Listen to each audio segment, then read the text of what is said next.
Takos kang daygon, simbahon o halaran. Ang tanan kong gugma, ginatugian ko kanimo. Ang kinabuhi ko, O Diyos, kanimo lamang. Balik ng pagkanta. Tumog og himaya sa langit ug sa yuta.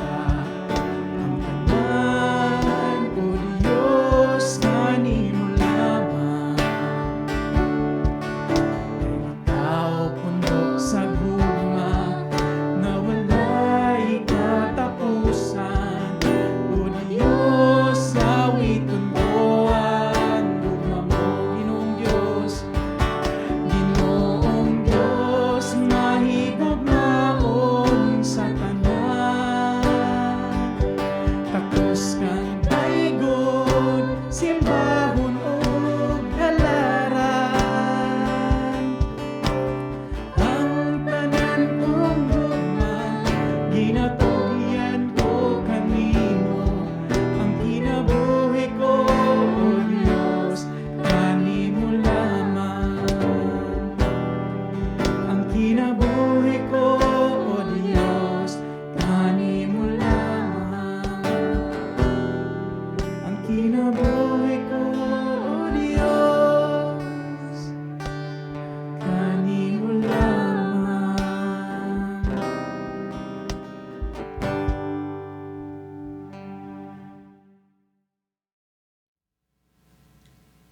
Di na kumuwali pag-usab. Madunggan ni nimo nga istorya sa mga pastor nga diin grabe nila kasubo nga diin samtang sige sila wali ug wali. Nakita nila sa mga tao nga nagpabilin nga walay kausaban sa ubang tao, walay kausaban sa mga tao nga ilang giwalihan. Munamingon sila nga dili nako muwali pag-usab. Siguro sa ubang tao moingon nga dili nako mutudlo pag-usab. Nga diin samtang sila nagtudlo, nagpabilin nga walay kausaban sa kinabuhi sa mga tao nga ilahang gitudloan. Sa ato nga mensahe karon, ato makita dire nga diin tinuod man nga natay kahangawa sa mga tao nga mausab ang ilang kinabuhi. Tinuod man kana siya. Pero ato siyang tan-awon nga din ang sugo sa Dios dili tungod kay usbo na to ang mga tao. Ang sugo sa Ginoo mao ang atong isulti ang kamatuoran. Atong isulti ang tinuod. Atong isulti unsay dapat atong isulti nga diin maayo. Atong isulti kung unsa ang pulong sa Dios. Atong isulti nga diin ang Dios maayo, ang Dios mahigugmaon, ang Dios ang kamatuoran. Wala tagingon sa Ginoo nga diin atong isulti sa mga tao nga dapat kita mismo mo'y mausab sa ilaha. Kundili ang Dios maingon. Sultihi sila sa kamatuoran. Ang kausaban sa tao dili sa atoa, kundili trabaho sa Dios. Ang atoa lang is musulti sa pulong sa Ginoo. Hinaot sa matag usa nga naa karon. Nakita na to nga din na naati kahangawa sa ubang tao, nga din tanaw na to nagkinahanglan sila kausaban sa ilang kinabuhi. Pero dili na to i-limit ang atong kaugalingon. O dili na to isukod ang atong kaugalingon. Nga tungod kinakita man nato ang ilahang problema, kita pod mismo may mag-provide og solusyon para silang problema. Atong tanawon dire, nga diin dili kita mo'y nagkupot sa ilang kinabuhi. Dili kita mo'y nagkupot sa ilang kaugmaon. Dili kita mo'y nagkupot sa mga butang nga panag-iya nila. Ang Dios mo'y nagkupot sa mga butang nga panag-iya nila. Ang Dios mo'y nagkupot sa mga butang nga diin para sa iya. Ang Dios mo'y nagkupot sa iyang kinabuhi. Ang Dios mo'y nagkupot sa iyang kaugmaon. Og tungod niya na atong tanawon karon ang mensahe sa Ginoo. Og ato ang paghisgutan karon nga diin ang Dios mo'y nagkupot sa imong kaugmaon. Padayon ta sa ato ang mensahe sa pagtuon sa pulong sa Ginoo diha sa libro sa Roma. Ug karon anaa kita sa kapitulo 5 sa bersikulo 12 hantod sa 21. Ato makita diri nga diin sa bersikulo 5 uno hantod sa 11. Mabasa nato diin nga diin kung atong gitanaw ang kapitulo 1 hangtod sa kapitulo 4 ato makita diri nga diin grabe ang sala sa mga tao. Ug tungod sa kapitulo 5 ato makita diri nga naay paglaom nga diin makita nato diha sa Dios nga diin naay kamatuoran o naay pagkamatarong nga makita nato diha sa Dios. Especially makasentro siya nganhi sa kapitulo 5 bersikulo 8 nga diin apan gipakita sa Dios kanato ang gidak-on sa iyang gugma kaysa makasasala pa kita nagpakamatay si Kristo alang kanato. So ato makita diri nga diin tinuod nga naa ang sala sa tao, mao ni siya ang problema sa tao, pero ang solusyon nga gihatag sa Dios si Ginoong Hesukristo ngadto ibabaw sa krus namatay para sa sala sa mga tao.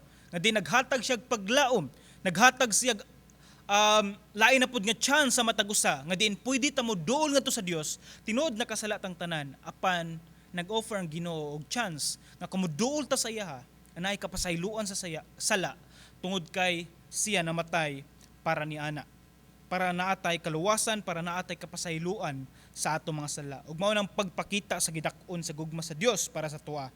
Hanin sa bersikulo 12 hangtod sa bersikulo 21 ato makita diri ang duha lang ka paghisgutan nato nga mga topic.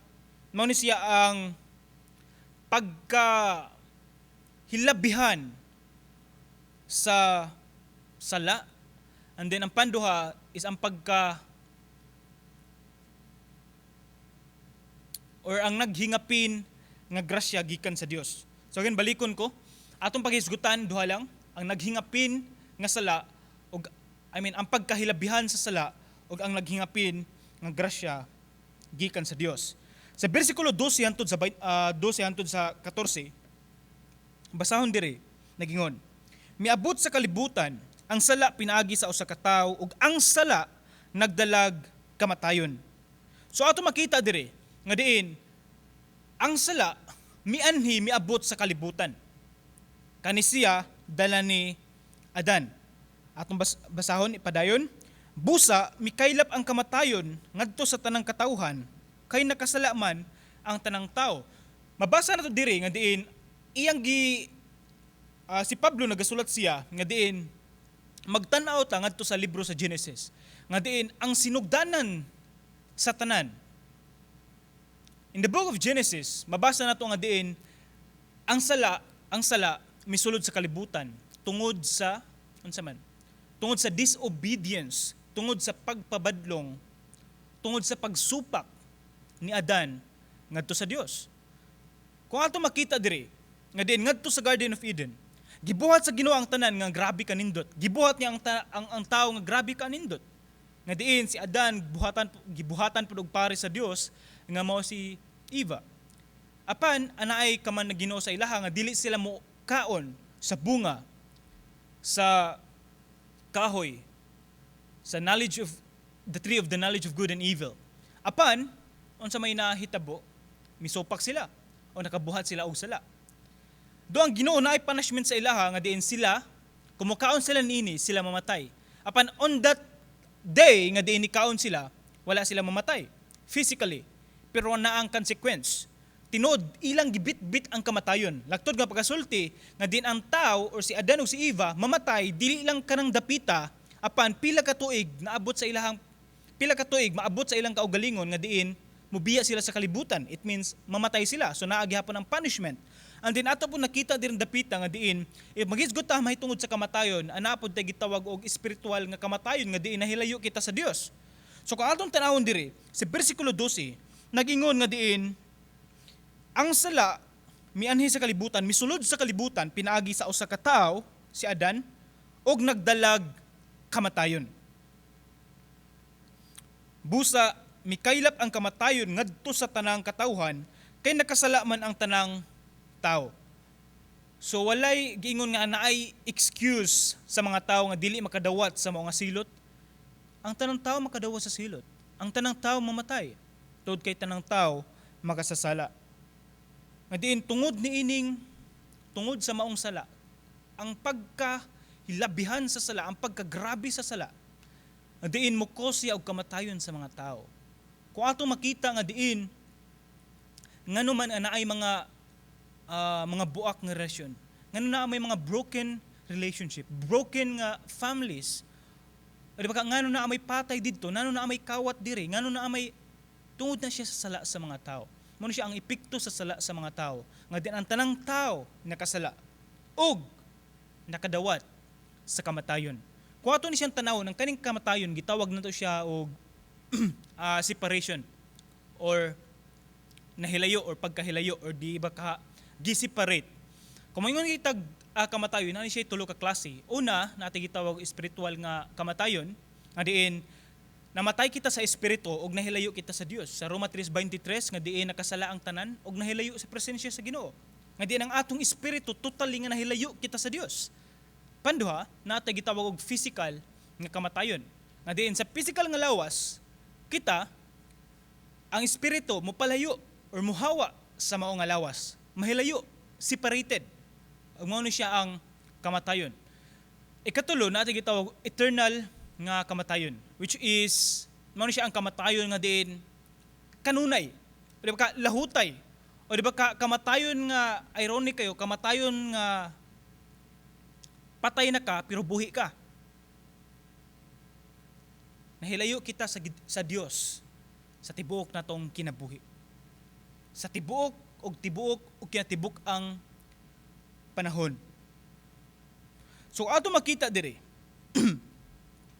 nga diin tungod sa sala ana ang kamatayon. And then gi-offer nga ni sa bersikulo 13, dinhi na sa kalibutan ang sala sa wala pa gani ihatag ang balaod. Ang balaod nga gisgutan diri mao ni siya ang 5 ka libro sa Old Testament, the first 5 books sa Old Testament. Mao ni siya ang libro ning Moses, o gitawag nato siya og Torah o di ba ka Pentateuch. Nga din ko ato siyang tanawon kani nga libro, usa lang ka word ang ato ang mahatag dinhi, gitawag nato siya instructions. Nga din mao ni siya ang mga butang nga dapat atong pagabuhaton. Nga din tan-aw nato nga din ang Dios malipay sa atong ginabuhat. O di ba ka kita naata sa sakto nga standard subay kung unsa ang gusto sa Dios nga ipabuhat sa tuwa. Apan ang giingon diri sa bersikulo 13 nga diin, dinhin na sa kalibutan ang sala sa wala pa ang balaod. So kung atong tanawon diri, ang sala misulod na sa kalibutan before na ang balaod ni Moses. So kung ato siyang tanawon, baliko na to, mao ni siya ang kahulugan niini. Ang sala sa sinugdanan naa na.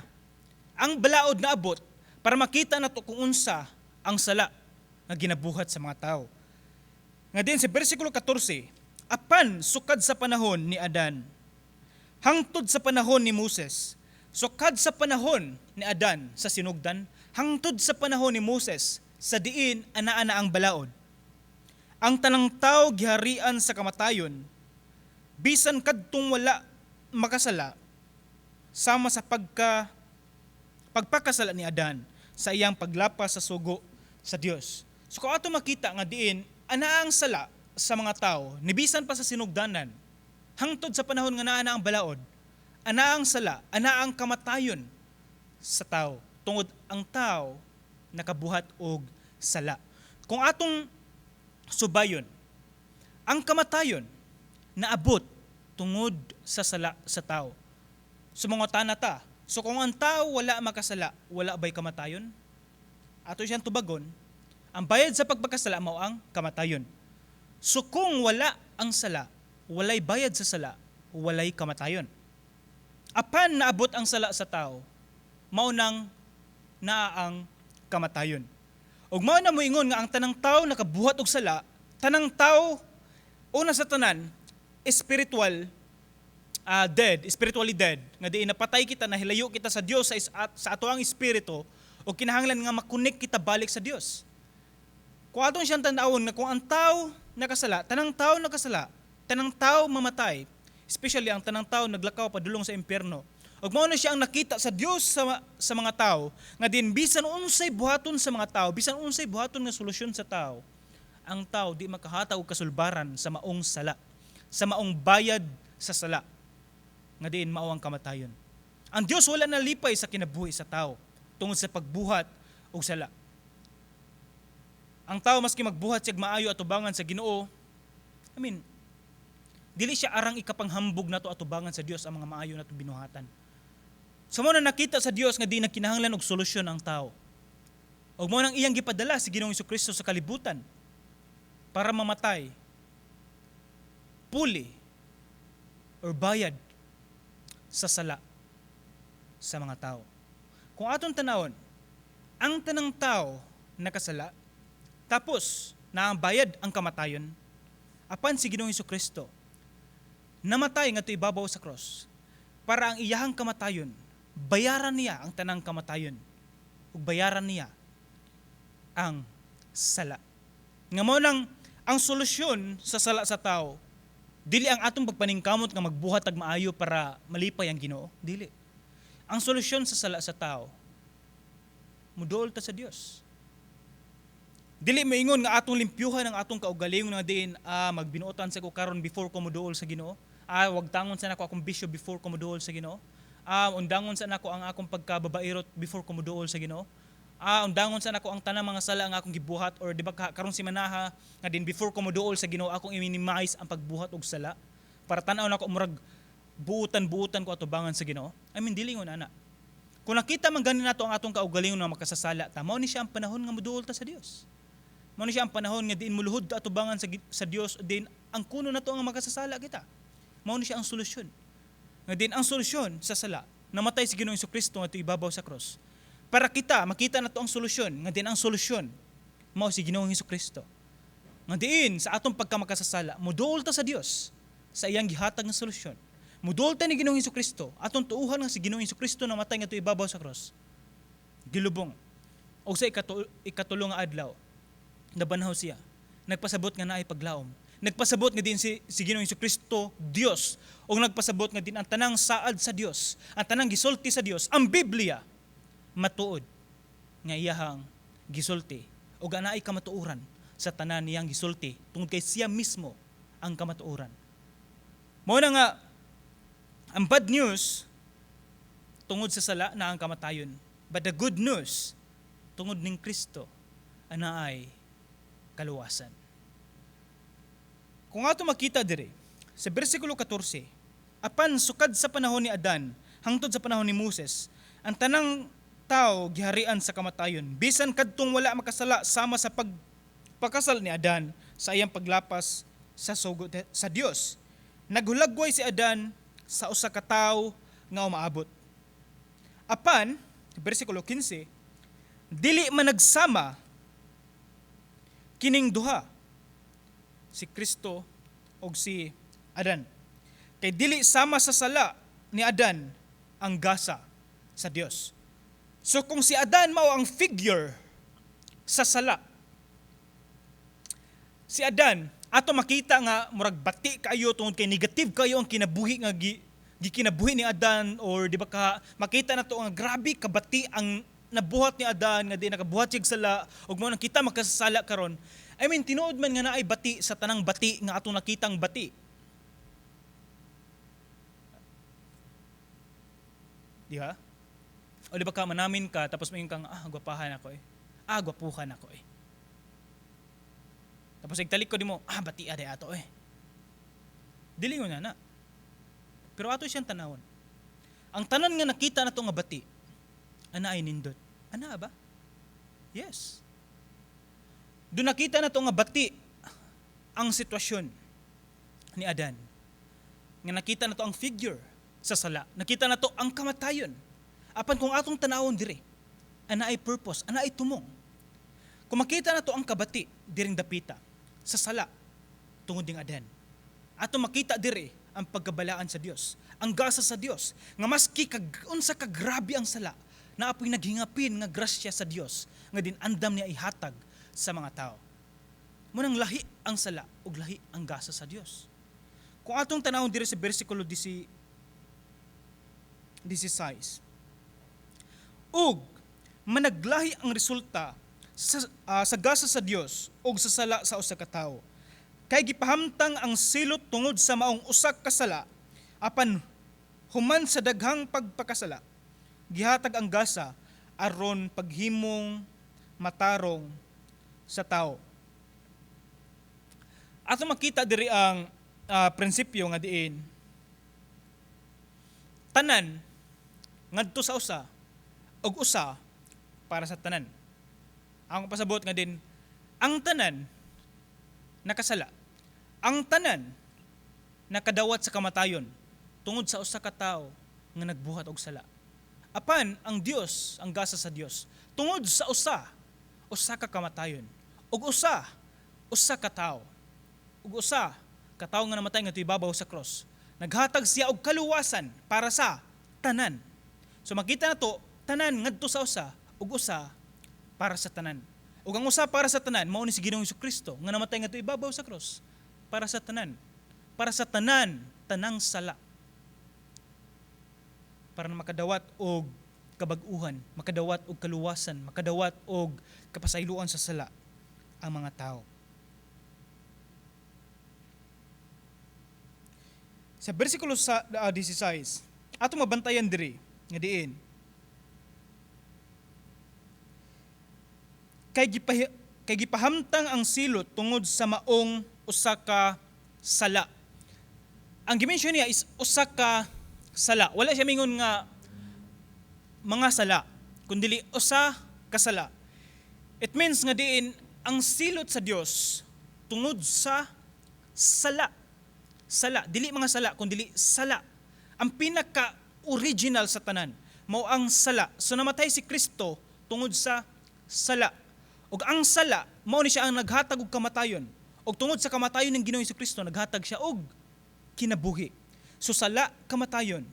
Kamatayon ng Ginoong Hesukristo anaay kinabuhi. So ang solusyon, balikon ko si Ginoong Hesukristo. Adiin sa bersikulo 18, busa ang pagpakasala sa usa ka tawo mao'y nahimong hinungdan nga silutan ang tanan. Apan pinaagi sa matarong nga buhat sa usa ka tawo, maluwas og makaangkon sa kinabuhi ang tanan. Tungod sa usa ka sala, ang tanan nakasala, ang tanan mamatay. Apan tungod sa usa ka anindot nga gibuhat ni Ginoong Hesukristo, ang tanan mahatagan og kinabuhi. Apan mao ni siya gitan-aw nato diri nga tinuod nga nindot ni siya nga offer. Pero atong tanawon diri nga diin ana atay gitawag og inclusive nga offer, ang dinata gitawag og exclusive nga promise. Inclusive nga offer nga diin si Ginoong Hesukristo namatay para sa tanan. Inclusive, it means para sa tanan pwede makaduol sa Dios. Inclusive. Pangduha, kaning gitawag natong exclusive nga promise.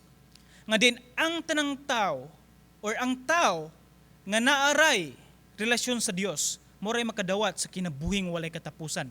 Laktod nga pagasulti, bisan si Kristo, si Jesus Christ namatay nga ibabaw sa cross, wa nagpasabot nga din ang tanan nakadawat sa kinabuhing walay katapusan. Daghan pa sa mga tao nga din anaang sala. Daghan pa sa mga tao nga guptan pa sa gapos sa sala. O wala pa nila nakuptan ang paglaom nga diha ning Ginoong Hesukristo. Namatay si Ginoong Hesukristo para sa inclusive nga offer. Para ang tanan pwede makaduol sa Dios, balikon ako, pwede makaduol sa Dios, tanan. Apan ang kinabuhing walay katapusan, exclusive siya nga promise sa mga tao nga ni-respond lang sa tawag sa Dios. Sa mga tao nga naay Dios sa ilang kinabuhi. Ana ang kinabuhing walay katapusan. So kung aton tanawon, ang mga tao nga walay relasyon sa Dios, wala kadawat sa kinabuhing walay katapusan. Ana pa sa ilaha ang silot sa sala, mao ang kamatayon. Ang pinaka-worst, kamatayon, mao ang walay katapusan nga kamatayon or ikaduhang kamatayon nga itambog ngadto sa kalayo sa impierno. Mga atong tugutan ang atong kaugalingon, nga atong i-share ang mensahe sa Ginoo, atong isulti ang kamatuoran, atong isulti ang gugma sa Dios para makabaton og kaluwasan ang mga tao, para makabaton og kausaban ang mga tao. Dili kita mo'y mausab, kundi ang Dios, ang pulong sa Dios, ag ang Dios mo'y mag-usab sa kinabuhi sa tao. Igo lang ta mosulti sa kamatuoran. Nga diin, sa bersikulo 19, pinaagi sa pagka masupilon sa usa ka tawo, daghan ang nahiamong or nahimong makasasala. Pinaagi usab sa pagkamatinumanon sa usa ka tawo, daghan ang gihimong matarong sa Dios. So again, gibuhat gihapon diri, nakita nato ang contrast sa sala nga diin nabuhat ni Adan ug ang pagka matinumanon nga diin gibuhat sa Dios. Sa bersikulo 20 ug 21 kinalasan nga mga bersikulo. Gihatag ang balaod aron mudugang ang kalapasan apan dili midaghan ang sala. Labaw pang midagaya ang grasya. Busa, ingon nga naghari ang sala pinaagi sa kamatayon, maghari usab ang grasya sa Dios pinaagi sa pagkamatarong nga magdala kanato ngadto sa kinabuhing walay katapusan pinaagi ni Ginoong Hesukristo. Again, tungod sa sala ana ang kamatayon. Siguro magunahon ta nga kamatayon para sa tanan. Yes, pero ato siyang i-specify. How about katong mga higala nimo nga walay relasyon sa Ginoo? How about ang imong pamilya? How about ang imong partner sa kinabuhi? How about imong mga anak? How about imong asawa, imong bana? Imong mga igsuon? How about kining mga tawhana mo walay relasyon sa Ginoo? How about kining mga tawhana mo wala pa kadawat sa kinabuhing walay katapusan? How about kining mga tawhana mo napa nagpabilin sa gapos sa sala? Unsa may dapat atong buhaton isip mga Kristohanon? Unsa may dapat atong buhaton isip anak sa Dios? Mao ni siya ang akong ginasulti pa sa sinugdanan. E din atong isulti ang mensahe sa Dios. Atong isulti ang kamatuoran nga gikan sa Dios. Atong isulti ang kausaban gikan sa Dios. Ang kinabuhing walay katapusan nagikan lamang sa Ginoo. Ang paglaom diha lamang sa Ginoo. Ang kausaban diha lamang sa Ginoo. Ang katagbawan diha lamang sa Ginoo. Ang tanan makita nato diha lamang sa Ginoo. Sa kalibutan tinuod nga maka-income ta, tinuod nga naatay mga nindot nga mga experience, naatay mga nindot nga mga memories. Pero mula bayra ang tanan. Makadawat kag sweldo karon, mahurot dayon. Unsa may purpose nato ngano naa man ta sa kalibutan? Kung atong nakita diri nga din in relation sa sala sa mga tao. Daghan sa mga tao karon nga din naras kalibutan, nanarbaho, naning kamot para nay kwarta, para nay pagkaon, nga ibutang mabaw sa lamisa para naay makaon. Apan how about ang sala sa tao? Unsa may kasulbaran nga ginabuhat sa tao para niini? Aware ba sila nga naay silot sa maong sala? Aware ba sila nga din anaay kamatayon tungod nini nga sala?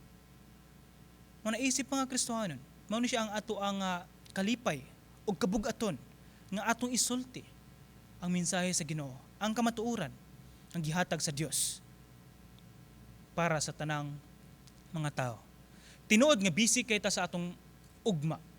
Tinuod nga di nagunahuna taon sa may makaon ugma. Tinuod nga di nagunahuna taon sa may mas nindot nga kaugmaon para sa ugma. Pero di nato kalimtan ang nagkupot sa ugma ang Dios. Ang nagkupot sa imong kinabuhi ang Dios. Ang nagkupot sa kalibutan ang Dios. Ang nagkupot sa tanan ang Dios. Di pa ba ni siya igo nga din atong isalig ang atong kaugalingon ngadto sa Dios? Muna mga minahal kong kaigsuunan, muduol ta sa Dios. Ug atong ihalad ang atong kaugalingon ngadto lamang sa Dios. Balikon ko, ang Dios mo'y nagkupot sa imong kaugmaon. Magampo kita. Ginoong Dios nini nga panahon, kami nagapasalamat sa imong mensahe nga among nadungog karon. Nga din ikaw ang tinuod nga Dios nga naghatag og kapasayloan sa among mga sala. Ginoong Hesukristo, salamat nga diin namatay ka ngadto ibabaw sa cross para sa kapasayloan sa among mga sala. Ginoo, nagaampo ako nga din ikaw maghikap sa matag usa ka kasing-kasing. Kung naamoy mga sala ang gitapigan Ginoo sa ilang kinabuhi, sa ilang kasing-kasing, Lord God, I am praying nga din ikaw magahikap, nga din ilang makita silang kaugalingon, nagkinahanglan sila kausaban ug nagkinahanglan sila sa imuha o Dios, nga diin mao'y mousab sa ilang nga kinabuhi. Ginoong Dios, sa mga tao Ginoo nga diin wala pa nakadungog sa imong mensahe, nga diin wala pa nakadawat sa kinabuhing walay katapusan, o di ba ka nagduha-duha kung luwas ba sila o dili. Lord God, I am praying nga din ikaw sa imong balang espiritu maghangyo kami sa gamayng pabor, maghahikap, magatandog sa ilang kinabuhi, nga din moangkon sila nga kinahanglan sila kausaban, nga moangkon sila nga nagkinahanglan sila nimo o Dios, nga moangkon sila nga diin ikaw ang Dios sa ilang kinabuhi, ikaw ang paglaom sa ilang kinabuhi, ikaw ang nagkontrol sa ilang kinabuhi. O Dios, salamat sa imong mensahe karon, ug ang tanan dungog himaya amo lamang isalig sa imo ha. Uban ang pagpasalamat sa ngalan ni Jesus. Amen. Og amen.